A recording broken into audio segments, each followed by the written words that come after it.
오늘 13절 본문을 보면 예수님께서 들으시고 배를 타고 떠나셨다라고 얘기하고 있어요.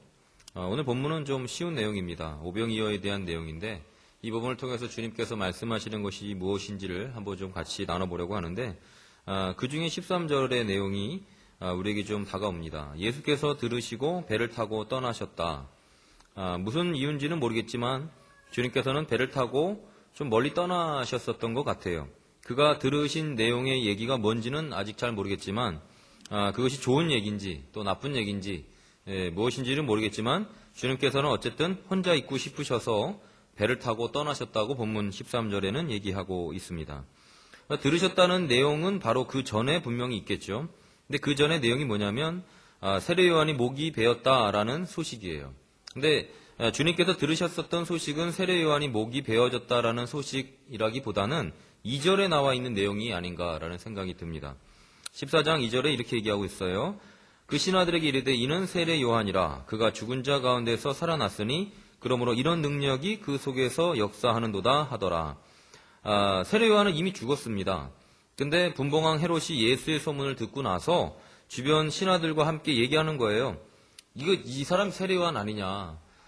이렇게 능력 있는 자가 어디서 나타났겠느냐. 그는 아마도 세례 요한이 부활한 것 같다라고 얘기하고 있는 부분이 2절의 내용이거든요. 이 내용을 예수님께서 지금 들으셨던 겁니다. 그러니 그의 마음속에 여간 편안하지 않았겠죠. 세례 요한이 죽은 것도 마음이 아팠는데 세례 요한 취급을 받고 있는 자기 자신도 참 마음이 아프지 않았겠습니까? 지금 예수님께서 이 땅 가운데 이스라엘 백성들에게 구속 사역을 행하시려고 오셨다라는 것에 대해서 이스라엘 백성들은 깨닫지 못했어요.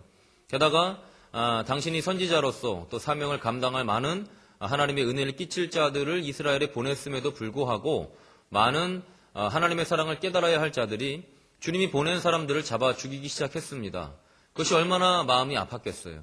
하나님의 마음도 아팠을 뿐만 아니라 예수님도 마음이 아프셨을 겁니다.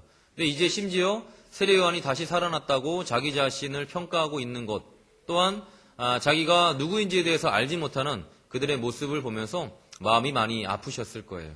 그래서 주님은 당신의 사역을 잠시 접어두고 좀 쉼을 얻을 수 있는 곳으로 이동을 하셨어요. 배를 타고 떠나셨다라고 얘기하고 있습니다. 그래서 따로 빈들에 가셨어요. 기도하기를 원하셨는지 아니면 조용히 사색하기를 원하셨는지 알 수는 없지만 그의 마음이 여간 무겁지 않았을 것이라는 것을 우리가 알 수 있을 것 같습니다. 이런 상황 가운데에 무리들이 예수님의 마음을 헤아려 주면 좋을 텐데 무리들은 예수님을 또 만나야 됐었죠.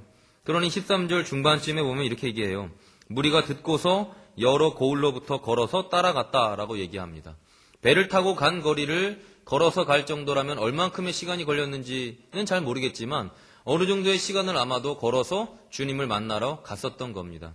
그런 상황 가운데 예수님이 어쩌면 이 무리들을 보기가 여간 부담스럽지 않았을 수 있어요. 만나고 싶지 않았을 겁니다. 내 마음을 좀 헤아려 달라고 자기의 마음을 좀 추스리고 싶은 마음이 있었겠죠. 하나님과 함께 조용한 시간을 갖기를 원했을 겁니다. 그런데 그 무리들이 다가오기 시작했다는 거지요. 14절에 보면 그들을 바라보며 예수님께서 큰 무리를 보시고 불쌍히 여기셨다라고 얘기하고 있습니다.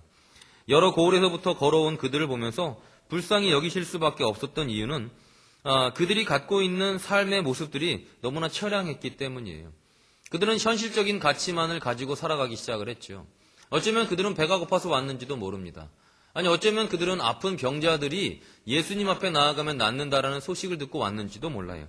그래서 14절 하반절은 이렇게 얘기합니다. 그 중에 있는 병자를 고쳐주셨다라고 얘기하고 있는 거죠. 주님께서 이곳 가운데에 오셨었던 당신의 본질적인 것을 깨닫는 것이 아니라 현실적인 것 가운데 급급해하는 이스라엘 백성들, 큰 무리들을 바라보면서 주님은 마음이 안 아플 수가 없었다는 거죠. 하나님을 알고 하나님의 아들인 자기 자신을 알았다면 참 좋았을 텐데 그들은 하나님을 알지도 못했을 뿐만 아니라 예수님을 알지도 못했습니다. 마치 용한 의사를 찾아가는 것처럼 병자들과 함께 주님 앞에 나오기 시작을 했죠.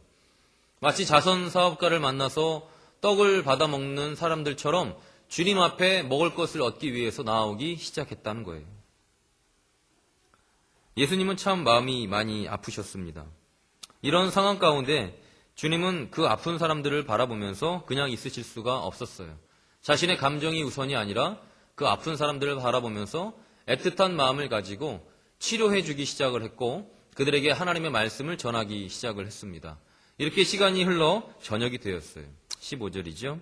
저녁이 되었어요. 제자들은 별 수 없이 배고픈 무리들이 걱정이 되었습니다. 그들이 주님 앞에 나와서 뭔가를 먹기를 원했을 것이고 치유받기를 원했다라는 것을 제자들도 알고 있었던 겁니다. 사실은 제자들도 아마 배가 고팠을지 모르겠어요. 그래서 예수님께 말씀을 드려요.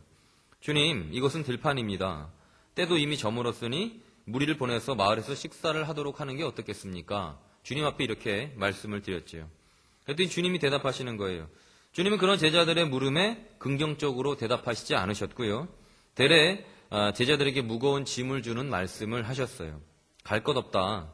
밥을 사 먹으러 어디로 가라고 하지 말고 너희들이 먹을 것을 주었으면 좋겠다. 이것이 예수님의 바람이었습니다. 제자들은 당황했죠.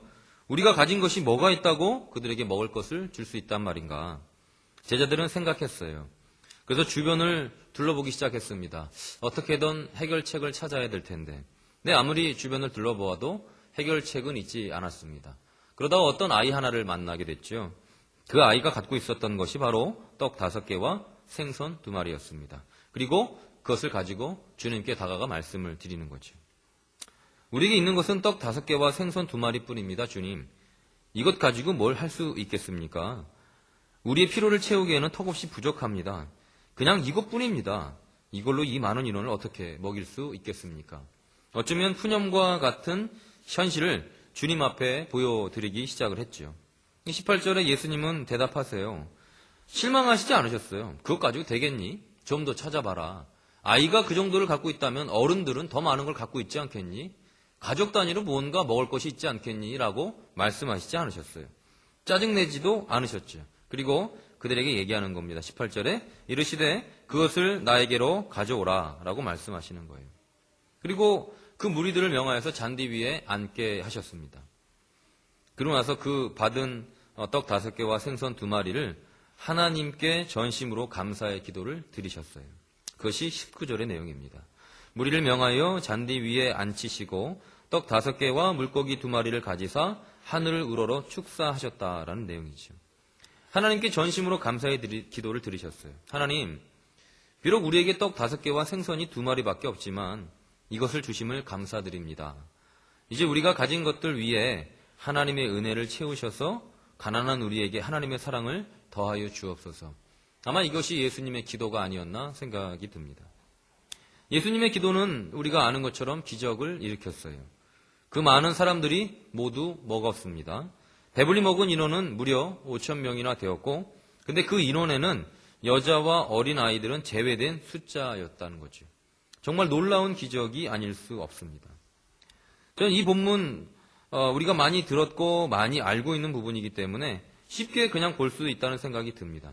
근데 한번 묵상하면서 그런 생각을 해봤어요. 주님은 이 상황들을 통해서 우리에게 뭘 가르치고 싶으셨을까? 자신의 능력 있음을 보이고 싶으셨던 것일까? 뭘 말씀하고 싶으셨던 것일까? 라는 생각이 들었어요. 아마도 주님은 당신이 13절과 14절을 통해서 안타까웠었던 그 마음, 그리고 사역을 해야 되는 그 자신의 상태, 그리고 그럼에도 불구하고 몰려드는 그 무리들을 바라보면서 정말 많은 괴리감을 느끼셨을 겁니다. 오죽하겠습니까? 하나님의 절대적 가치에 의해서 세상을 바라보는 그 사랑과 선에 의해서 세상을 바라보는 눈, 영적인 눈과 반대로 육신의 눈으로 바라보고 있는 그 이스라엘 백성들을 바라보면서 얼마나 많은 괴리감을 느꼈냐는 거죠.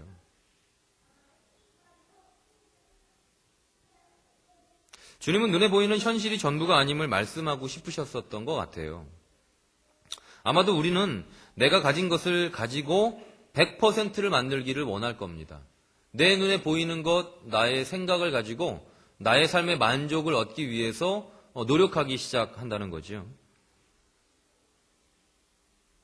내가 가진 것을 가지고서만 하나님의 은혜가 들어가는 것이 아니라 하나님의 은혜가 배제된 내가 가진 것만 가지고 채우려고 하는 것이 우리들의 모습이라는 거예요. 근데 하나님께서 원하셨었던 것은 은혜를 배제하지 않았으면 좋겠다는 거죠.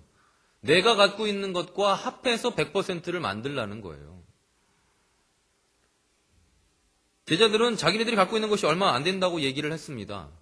그러나 주님의 입장에서는 얼마 안 되는 것, 그것 가지고 뭐라고 얘기할 것이 아니라 거기에다가 플러스 알파 하나님의 은혜가 있을 것에 대한 기대감을 가지라고 말씀하시는 것 같아요. 어쩌면 우리는 내가 갖고 있는 것이 얼마 안 돼서 투덜거릴 수 있습니다. 주님, 저 이거밖에 없어요. 아무리 노력해도 더 가질 수도 없고 더 많은 기대도 없습니다. 어떻게 하겠습니까? 라고 불만을 토로할 수 있다는 거예요. 감사는커녕 불만이고 또 마음에 아픔이 있고 또 두렵기도 하고 외롭기도 한 서러운 그런 삶을 살아가는 우리들의 모습을 보면서 주님은 마음이 아프셨다는 거죠.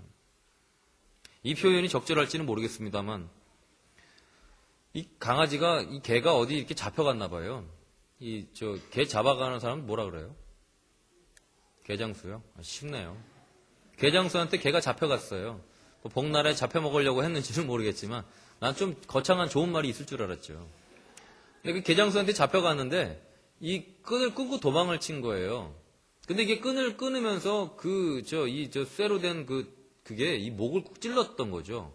그러니 막 이게 피가 덕지덕지 묻고 이 살을 애는 그 아픔을 가지고 이 개는 어슬렁어슬렁 다니기 시작을 했어요. 그러다가 이제 그 개를 바라보는 많은 사람들이 이제 신고를 했지 않겠습니까? 저 개를 좀 어떻게 구해줬으면 좋겠어요. 좀 먹지도 못하고 캑캑거리면서 저러다 죽을 것 같습니다. 그래서 이제 119 뭐 이런 분들이 오셨지 않겠습니까? 어떻게든 좀 구해내려고 다들 점차 좁혀가서 그 개를 잡으려고 하는데 개가 그걸 알아요. 아이고 잘 오셨어요. 너무 감사해요. 그렇지 않아도 기다리고 있었습니다. 제가 너무 아파가지고 너무 괴로웠었는데 날 좀 잡아다가 치료해 주십시오. 이런 개는 없단 말이에요. 개는 개 입장에서 생각하는 거고 사람은 사람의 입장에서 생각하잖아요. 그러다 보니 개는 계속 뛰어다니고 있는 거고 그 119 구급대원들은 그거 잡으러 뛰어다니는 겁니다. 그렇게 계속 실갱이를 하다가 119 구급대원들이 지친 거예요. 그리고 그 개를 바라보면서 헥헥대면서 안타까운 표정을 짓는 거죠. 뭐예요? 넌 내 마음을 그렇게 이해하지 못하냐. 내가 너 살려주려고 왔는데 너 그렇게 뛰어다니면 너 그러다 죽어. 그게 그 119 구급대원들의 모습이었단 말이에요. 이 얘가 맞는지는 모르겠습니다만 예수님의 모습도 이런 게 아니었나 하는 생각이 들어요. 현실적으로 별로 가치 없는 것들 가운데 모든 것이 포함되어 있는 것처럼 생각하는 그 하나님을 배제한 삶을 살아가고 있는 그런 죄악 가운데 허덕이고 있는 사람들을 구해내기 위해서 주님이 이 땅 가운데 오셨단 말이에요. 그리고 당신의 은혜를 끼치고 하나님을 알려주고 죄에 대해서, 심판에 대해서, 의에 대해서, 성령에 대해서 뭐 이런 진리로 알려주고 싶었는데 이스라엘 백성들은 거기 관심이 전혀 없었습니다. 그냥 먹고 사는 거에 관심이 있었어요. 그냥 현실적으로 아픈 거에만 관심이 있었다는 거죠. 주님은 마음이 아프셨어요. 당신이 얼마나 외로웠겠습니까? 당신이 갖고 있는 그 고차원적인 아버지 하나님의 은혜 가운데만 볼 수 있는 그 영적인 현실과 육신의 눈으로밖에 볼 수 없는 그 부족한 삶을 살아가는 사람들의 그 괴리감이 예수 그리스도의 마음 가운데는 아픔으로 다가올 수밖에 없었다는 거죠. 게다가 세례 요한 얼마나 아끼는 자였어요. 그 온갖 고통을 다 당하면서 예수 그리스도의 앞가름을 하려고 예수님보다 먼저 오셔서 회개하라 천국이 가까웠다 외치는 자였단 말이죠. 이 세상 가운데 어떤 기쁨도 맛볼 수 없는 하나님께서 보내신 정말 완전한 자였는지도 모르는 그 사람. 근데 그를 죽여버렸지 않습니까? 그것도 마음 아픈데 이제 세례 요한이 부활했다는 거예요. 그러면서 그들이 뭘 생각하는 겁니까? 예수도 죽여버리자는 얘기죠. 예수님 아셨어요. 내가 어떻게 해야 될까? 내가 어떻게 하나님의 사랑을 전할 수 있을까? 그런 마음에 정말 아픔이 있었습니다. 회한이 있었던 거겠죠. 예수님께서 그 사실을 들었던 게 13절의 내용이에요. 그리고 배를 타고 멀리 떠나신 거예요. 얼마나 멀리 떠나셨는지는 모르겠습니다만 그 마음 아픈 만큼 떠나셨겠죠.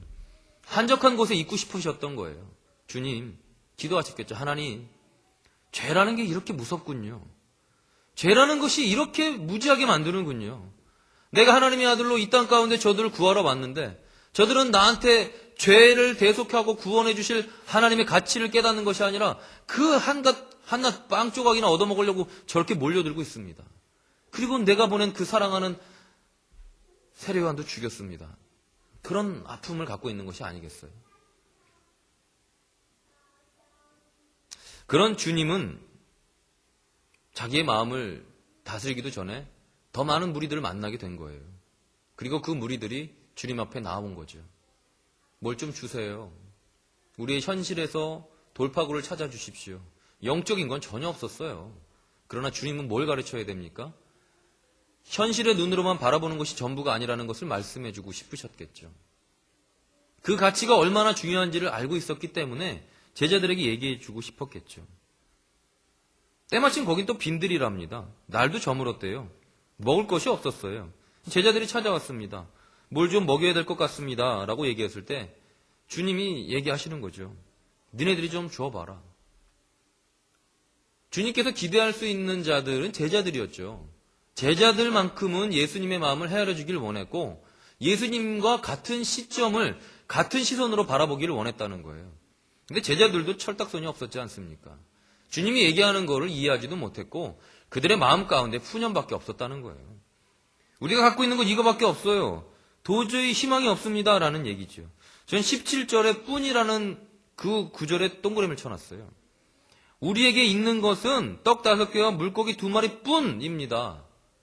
이것밖에 없습니다. 더 이상 희망이 없습니다. 더 이상 가망이 없습니다. 라는 단어를 한 글자로 뿐이라는 단어에 심어 놓은 것 같다는 거죠.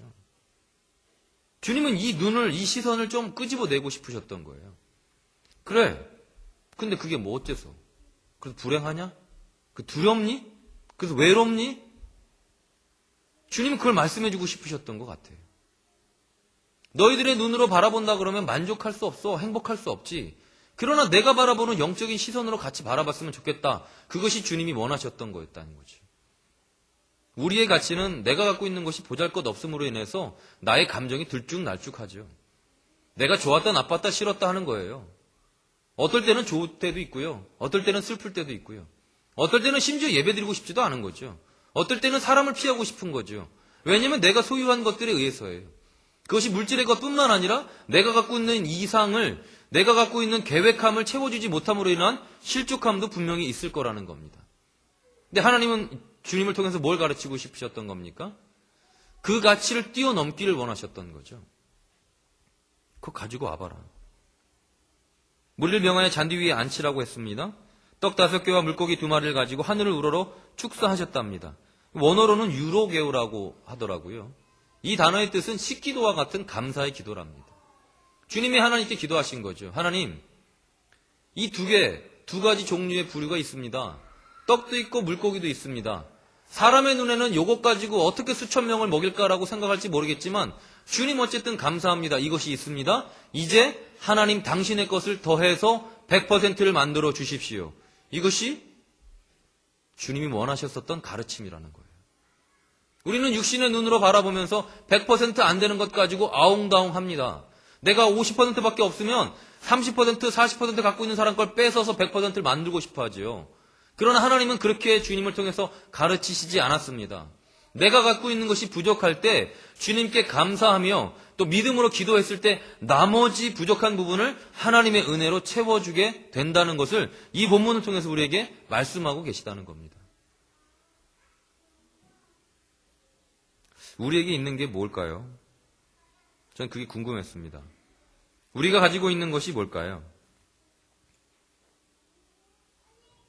우리에게 부족한 것은 뭘까요?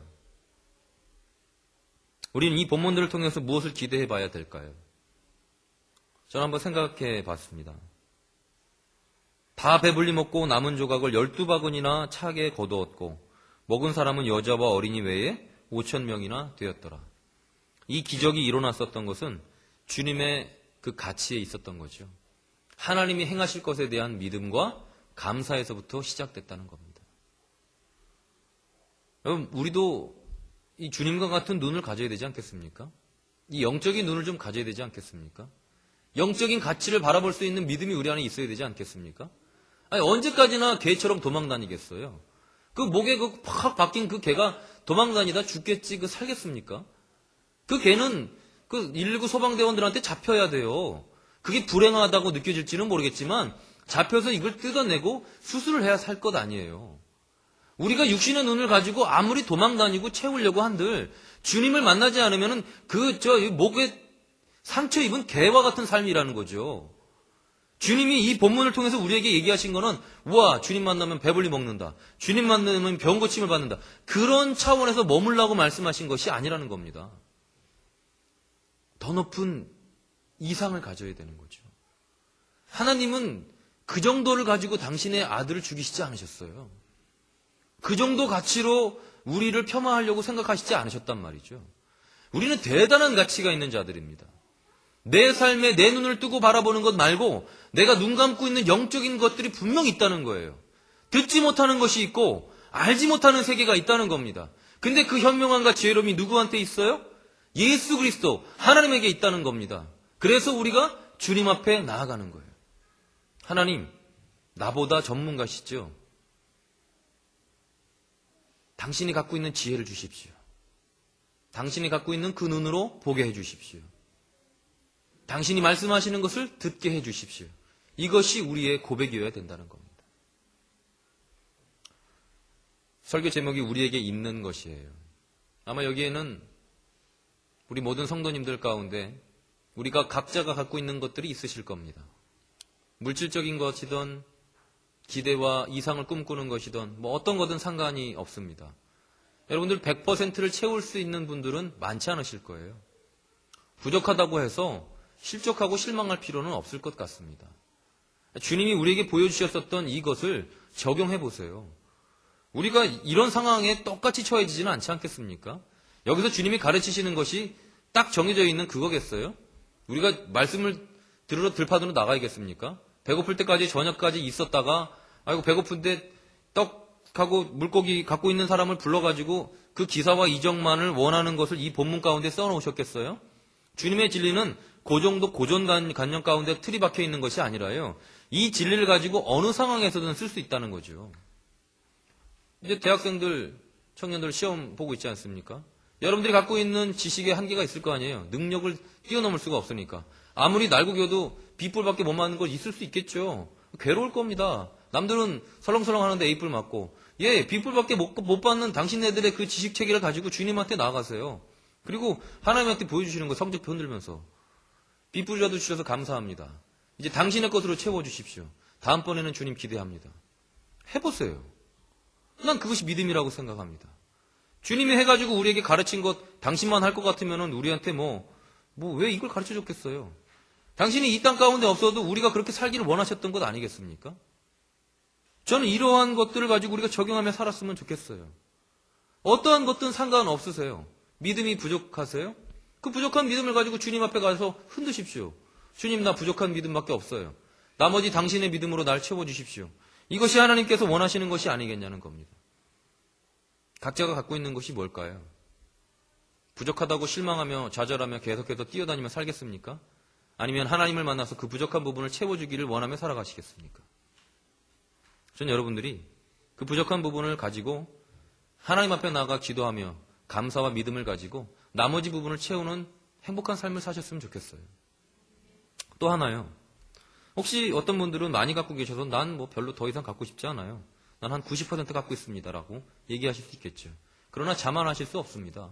그 90% 역시 우리 건 아니지 않습니까? 하나님이 채워주신 거잖아요.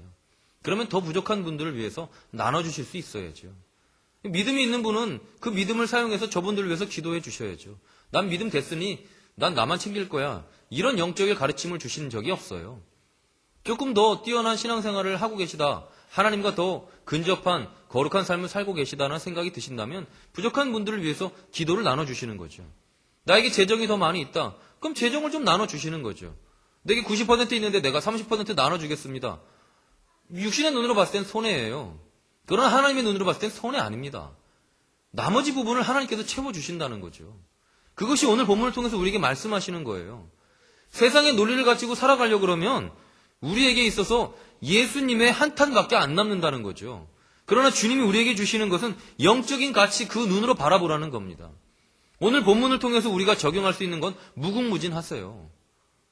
부족한 것 가지고 아웅다웅 살아가기를 원하시지 않으셨단 말이에요. 전 감히 여러분들과 함께 이 일들을 좀 해봤으면 좋겠습니다. 이제 이번 연도도 한 2달여 정도 남은 것 같은데요. 우리가 올해 하기로 결심했었던 것들 가운데에 못할 것 같아. 내년에는 한번 해보든가 하면서 포기했었던 것들이 있겠죠. 원하는 100%를 채 10%도 못 채운 것들이 있을 수 있겠죠. 그러나 하나님 앞에 좀 들고 나오셨으면 좋겠어요. 주님이 하셨었던 것 그대로 하나님 앞에 감사의 기도, 또 믿음의 기도로 주님 앞에 좀 나아가셨으면 좋겠어요. 하나님이 기사와 이적을 행하시는 거죠. 예수님에게만 행하시는 게 아니에요. 제자들을 통해서도 그 일이 일어나기 시작을 했고, 그들을 통해서 계속 믿음의 전달해서 우리까지 이 믿음 체계가 하나님께서 예수 그리스도를 통해서 가르치기를 원하셨었던 것들이 우리에게 왔다는 거죠. 이제 여러분들이 그것을 사용하시면 된다는 겁니다. 믿음과 감사가 여러분들의 삶 가운데 차고 넘치셔서 늘 기사와 이적을 맛보시는 저와 여러분이 되시길 간절히 축복합니다.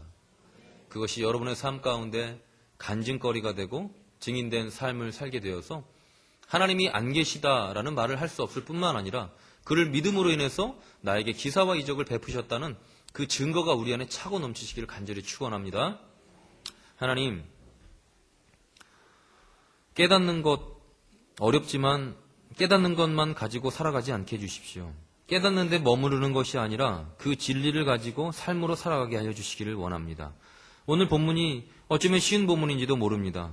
그러나 주님께서 주셨었던 이 영적 가르침을 우리의 마음 깊이 간직하게 하여 주셔서 그 어떠한 것 가지고서도 부족함으로 인해서 실망하거나 좌절하는 것이 아니라 하나님께 나의 부족한 부분을 들고 나가서 기도하고 주님께서 더 채워주실 것을 또 기대하는 저희들이 될 수 있도록 도와주시기를 원합니다. 그래서 주님이 얼마나 우리를 사랑하심으로 그 부족한 부분을 채워주시는지 깨닫는 저희들이 되게 하여 주시고 늘 간증하는 삶을 살아갈 수 있도록 주님 도와주시옵소서. 지금은 우리 주 예수 그리스도의 은혜와 하나님의 사랑하심과 성령의 교통하심이 하나님을 믿고 감사하는 삶을 살기를 원하는 우리 모두에게 영원 무궁토록 함께 하시기를 간절히 축원하옵나이다.